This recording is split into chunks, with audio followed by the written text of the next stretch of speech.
This video covers what theology is, what the task of a theologian is, and how we can do that task well. And this is taken from Called to Believe, Chapter 1, the task of theology. So, when theology comes to mind, people think of different things. It really depends on what household you were raised in. Was it a Christian household, some other religious household, a household that didn't really talk about God or religion in any way? Well, then when you hear that theology, it's going to make you think of different things. The etymology of the word, or where it comes from, is two Greek words, theos and logos. Theos for God, and logos, or logos, often people will say, for words. So it's words about God. And we have a lot of words in the English language that end with ology. It's not just theology, the study of God, or words about God. There's cosmology, the study of the universe and its origins, or anthropology, the study of man or humankind, sociology, the study of humans living together in society, and so on. Lots of other ologies out there. But theology is the study of God, or words about God. And we know that in John's Gospel, chapter 1, he says that Jesus is the Word. Jesus is the Logos become flesh to be our Savior. So, in a sense, in Christian theology, it really is Christology, study of Christ, because words about God, well, Jesus is the Word of God, become flesh to save us from our sins. Now, there's different theologies out there. Some of these symbols on the screen here, you've got Judaism, Taoism. I think this is called Tankraism, and I don't know anything about it. Christianity, Sikhism, or I've heard it pronounced Sikhism, Buddhism, Hinduism, Islam, and there's many other minor religions. So there's a lot of different theologies out there. Now, whoever made this graphic said God is too big to fit into one religion. My guess is that the person means by that none of these religions have a monopoly on the truth about God, that each of them just have their own limited perspective, but none of them have a complete and accurate view of God. That's both ironic and self-defeating. It's ironic because many of the religions on this chart believe they do have a complete and accurate view of God. Jews would claim that. Muslims would claim that. Christians definitely claim that. And maybe some of these others would as well. So I'm not sure whoever wrote this recognized the irony. And it's also self-defeating because in order for you to know that these religions don't have a complete and accurate view of God, you would have to have a complete and accurate view of God in order to rightly identify that they don't have one, that theirs is limited in their perspective. And if you do have a complete and accurate view of God, then apparently God's not too big to fit into your religion, whoever you are. So there's a self-defeating and irony nature to this statement. All right, we're not studying different theologies. We're studying Christian theology. Who is God according to the Bible? And another way to word that is that Christian theology is the study of God as he reveals himself through his Son, Jesus Christ, and through the Holy Scriptures. We know that Jesus says, whoever has seen him has seen the Father. We know that he is the image of the invisible God, Colossians 1. We know that he's the exact imprint of God's nature, Hebrews chapter 1. Right? So if you want to know who God your Father is, you got to know Jesus. Also, we have to have his word. Jesus inspires the words of the prophets in the Old Testament, the words of the apostles in the New Testament. So when we have Jesus and his word as recorded in the Bible, then we can do Christian theology, the study of God as he reveals himself through his Son and through his recorded word. Theology contains a lot of subtopics. Our Called to Believe book has 15 different chapters, and those are kind of like subtopics under theology. Coming up, we're going to be studying the Word of God in law and gospel.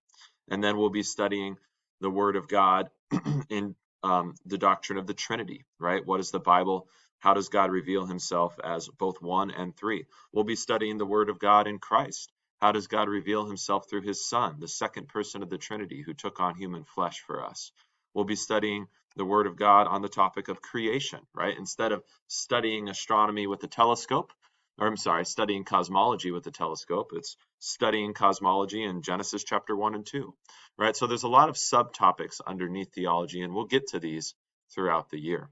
The purpose of theology, every single lesson in this class, is to proclaim the gospel of Jesus Christ.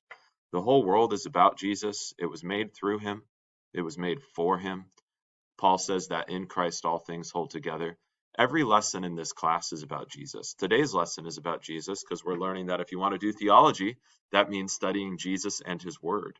So we want to proclaim the gospel of Christ in every single lesson. God is good, and we ultimately know this and see this in Jesus' words, in Jesus' ministry, in Jesus' life, death, and resurrection for sinners. That's all of us. That's you and me. God wants us to not die in our sin, but live forever. And every lesson ultimately should get back to that truth in Christ. Primary goal, proclaim the gospel of Christ. Secondary goal, that we would grow together. Growth is something I'll talk about second semester when we're studying sanctification. It's one of the biblical images for us becoming more Christ-like, growing out of infancy, immaturity, into adulthood, maturity, that we might be so familiar with God's word and truth that we're not deceived easily by false teaching or lies, that we're mature in the way we handle God's word, think and pray to God, treat one another, and so on. Now, I want you to not only know about God, I want you to know him. He's a person. Kobe Bryant was this very famous person, a Christian, by the way, so we'll get to meet him in heaven. But I didn't know him on a personal level. I just watched him play basketball, right? Now, Spanish does this well. There's saber knowledge, knowing about a thing, and there's conocer knowledge, relational knowing, knowing a person. And my prayer for you isn't that you would only know about God and his word as we study this semester, but also that you would know him. God is your Father. He made you. He loves you. Jesus is your brother, your Savior. He paid for your sins. He covers you with his righteousness and perfection. The Holy Spirit wants to live inside of you, make his home in you to make you more like Christ, that you might live abundantly and live forever in heaven one day, in the new heavens and new earth. So I want you to not only know about God, but I want you to know him. He's a person, three persons actually, and God loves you. Is theology simple or difficult? It's simple. You can explain Christian theology to a child and they can hear and believe and be saved. Ultimately, faith is trust.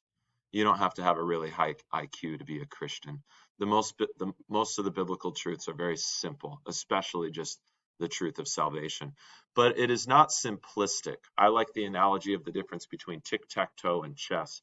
Tic-tac-toe is simplistic and simple. You can learn it in a minute, right? And you can also master it in probably significantly less than an hour.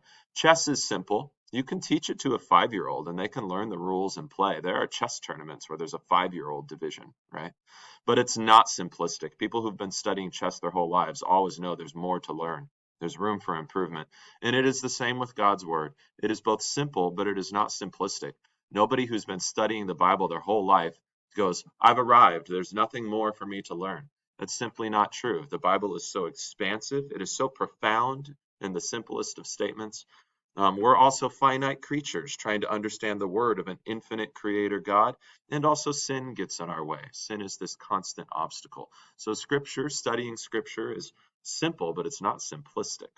There are different divisions of theology. First is exegetical. That's biblical interpretation. What did the author mean by these words in this biblical text? That's the foundation of all theology. But we're doing in this class systematic theology. That's what comes next. We take all the different words throughout Scripture and we ask, okay, so what is the entire biblical teaching on this topic or this topic? That's systematic theology, and it's what we're doing in a Christian doctrine course. Historical theology asks, what has the church, what have Christians taught over the ages? So you're studying the practices of the church, the teachings of the church. You learn about heretics. You learn about church champions who defended the biblical faith. You learn about different movements and ideas throughout church history. Historical theology can be very valuable to know. And then practical or pastoral theology. This is where the rubber meets the road. This is where the Word of God has so shaped who you are. The Word of God tells you this story of the world that you live in. The Word of God tells you these truths that you believe, that you live by. So the Word of God has so shaped who you are, how you think, how you speak, how you act, that when you do these things in relationship with other people, you are a Christian doing these things. That's practical or pastoral theology. Now, you go to a Lutheran Christian school, Crean Lutheran High School. So your Christian doctrine course is Christian doctrine as Lutheran theology understands it. But please know that my goal is not to teach you Lutheran theology per se. My goal isn't Luther believes. My goal is the Word of God says, right? I'm not interested in picking a particular church teacher throughout the centuries, whether that's Luther or someone else, and then just handing you what they said and taught. I'm interested in you and I studying the Bible together and asking, what does it say? Now, I'm convinced that Lutheran theology is Christian theology. It's simply what the Bible says. But throughout the year, if you have questions and you're like, I don't think that's what the Bible says, Mr. Barefoot, you need to let me know, either through email or on an assignment. Where does the Bible teach this thing that our purple book says, Mr. Barefoot? Where does the Bible teach this thing that you just said, Mr. Barefoot? And if I can't answer that, if I can't show you where the Bible taught it, then I should probably stop teaching it. My goal is biblical theology, Christian theology, but yes, you are learning it from a Lutheran Christian high school. So you're going to learn it as Lutherans understand it. But challenge me if you think Lutherans are wrong. Now, some people go, look at these denominations. What are these doing on there? Right? Are Mormons and Jehovah's Witnesses really Christian denominations? And if that caught your eye, good. And the truth is, no. And that's not me being rude or exclusive. Just listen to the Mormon story. Listen to the Jehovah's Witness story, and you will hear that it is not the same as the Orthodox Christian story. A short example is that both of these religions deny the Trinity. All Christian churches uphold the Trinity. The Jehovah's Witnesses, for example, teach that Jesus is actually an angel. And that's a problem for Christians. Jesus is not a created being, not an angel or any other thing. Jesus is God, the second person of the Trinity. So these, even though they would say that they are not only Christian, they're the one, Mormons would say they're the one true Christian church. Jehovah's Witnesses would say they're the one true Christian church. But they don't tell the same story as Orthodox Christianity. They are different religions. Now, we acknowledge that while the Bible should be our final source for all Christian theology, there are other things that give us our beliefs, other things that inform what we believe. Now, the final true authoritative source for your worldview is called a formal principle. The formal principle for a Muslim would be the Bible, even though they believe it's been corrupted by Jews and Christians over the centuries, and the Quran, and then also the Hadiths, these official commentaries on the Quran. The formal principle for a Jewish person would be the Tanakh, what we call the Old Testament. The formal principle for Christians is what we call the Old and New Testament, the Bible. It's where we get our theology from. But there are other things that inform our theology, and we'll talk about those in a minute. So scripture, reason, authority, tradition, and experience. Let's go through these quickly. The chief thing that informs Christian theology should be sola scriptura. What does the Word of God say? It speaks with final truth and authority on everything it addresses, and no human understanding is going to overrule or trump what God's Word says. Whatever Scripture says, that should be our formal principle. Human reason, though, absolutely plays a role in what we believe. A lot of us have beliefs, I know I do, that are just based off what makes sense to me. Right? I believe that because that makes sense. Now, a magisterial use of reason says, but if Scripture says something that doesn't make sense to me, I'm still going to believe it because God says it. Actually, sorry, that's a ministerial use of reason, where our reason is ministering, submissive to God's word. A magisterial use of reason wrongly puts our reason as like king over God's word and says, I know Scripture says that, but that just makes no sense to me, so that can't be true. I don't believe it. That's not a proper role of reason. Remember that our reason is both finite and the obstacle of sin is there. Human authority.